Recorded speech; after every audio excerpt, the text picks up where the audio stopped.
reports outside his country.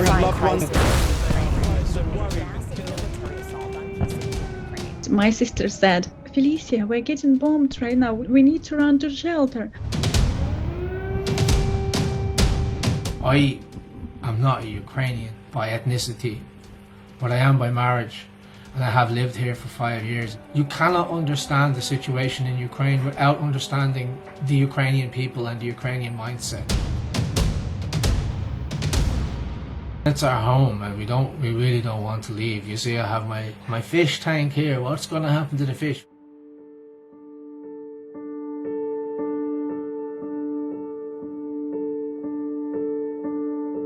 Kind of mixed feelings going back over the border, because on one hand I'm excited to go back to Ukraine. I love Ukraine, but it's also like very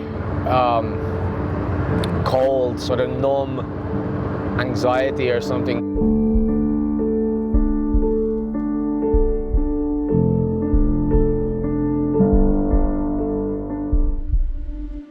Conference Ivano-Frankivsk. Are you a resident? Yeah. Jackie, let's go. So it feels fantastic to be finally back in Ukraine. The woman on the border control knew about the conference. We didn't even tell her. She just said, "You're going to a conference?" We said, "Yeah." And in Ivano-Frankivsk, we said, "Yeah." So it appears that the border patrol is aware that this conference is happening as well.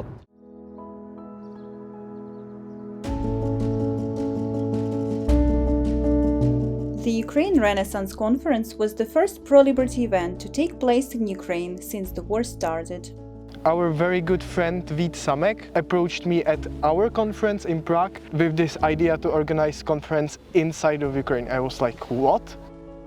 Since the May of 2022 we are going directly to the Ukraine, and we are helping in First Voluntary Surgical Hospital. Students, entrepreneurs, activists and coordinators from all over Europe gathered to discuss the future of Ukraine. We delivered over $1 million of aid to Ukraine, so that we have some intuition of the scope of what we are talking about.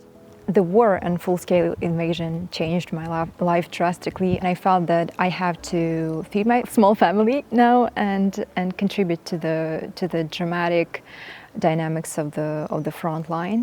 And we started with donating 20% of our revenue. One of the main challenges is actually, surviving. At any moment in time, you can be, your house can be attacked by the Russian Federation, and your life just ends right there. It's my friend Tanya. She was living in Kiev before the war, but Kiev was one of the first targets of Russian bombing, so she needed to get out very, very quickly. So we went to pick up her on the Slovakian borders, and I offered her to stay at my place. And the amount of the support was really enormous, and these are not just big words, but actions.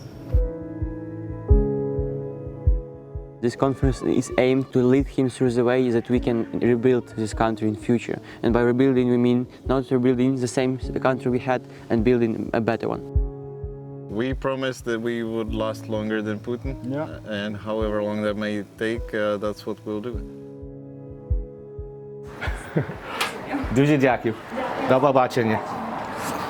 What I want to try and do is frame the work that the students in Students for Liberty and Ukrainian Students for Freedom are doing as part of a historical narrative that connects back to the civil rights movement, that connects back to kind of every youthful resistance throughout history.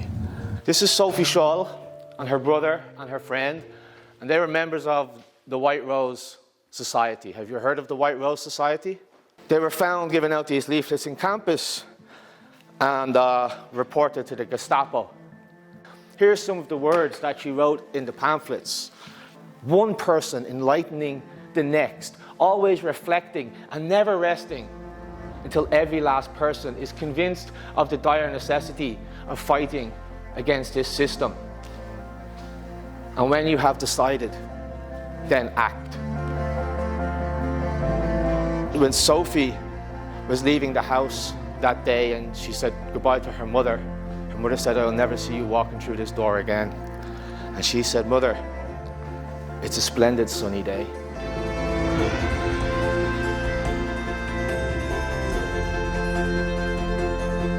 there is some good in this world and that it is worth fighting for. So, Czech Students for Liberty, European Students for Liberty, дуже дякую.